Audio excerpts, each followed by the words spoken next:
Since I can remember, I have been a liar. That is the conclusion my mother made about me. After my twin brother, Daniel Benson, and I are born, she becomes obsessed with a so-called scientific parenting method. So she puts a lie-detecting collar on each of us. Whenever we lie, the collar lights up in red. The moment it turns red, she presses a remote and shocks me. She says it will help form muscle memory to correct the bad character in me. Daniel's collar is always green. Even when he tears my mom's favorite clothes to shreds and calmly claims a dog does it, the collar still glows green. But I am different. Even if I just say, "Mom, I'm thirsty," the collar would suddenly flash a blinding red light. Then, a current shoots through my neck and into my body, making me tremble in pain. At first, I try to explain, but my mom always says the same thing. The machine doesn't lie. You have to feel pain to learn. I'm doing this for your own good. After being shocked thousands of times, I slowly start to believe that maybe I am truly born a liar. On Christmas Day, my mother was getting ready to take my brother, Daniel Benson, to watch the fireworks when I felt a sudden, violent pain in my stomach.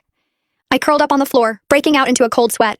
"Mom, help me. My stomach hurts." My voice was shaking, but the collar around my neck started flashing red like crazy. Mom stood over me, staring down at me without a hint of emotion. She dialed the shock up to the highest setting. "So now you're pretending to be sick just to go watch fireworks with us? How could you even think to put on such a fake show? It's revolting. You're seriously rotten to the core." She grabbed Daniel and walked off. The door slammed shut, and the bang made my ears ring. I couldn't help thinking maybe she was right. Since the collar was flashing red, that meant I couldn't really be in pain. I must just be me pretending to be pitiful and trying to get attention again. I couldn't be any more sorry, Mom. If there were a next life, I would definitely try to become a more honest person. It hurts. The pain had me trembling all over. I clawed at the floor, leaving claw marks behind. Just then, the doorknob suddenly turned. Hope flickered in my eyes. Mom came back.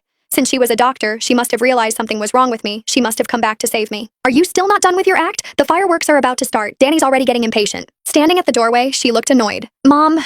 Using the last bit of strength I had left to speak, I reached a hand out toward her. "It really hurts. Feels like my intestines are being torn apart." She glanced at the wildly flashing red light on my collar before crouching beside me. Grabbing my chin, she angrily snapped, "Irene Benson, how long are you going to keep this up? Lying has become a habit for you, hasn't it? Stay here and reflect on yourself." Dad's voice came from the doorway. "Honey, hurry up. The fireworks show is about to start. Irene will be staying at home, right? Should we leave her some food?"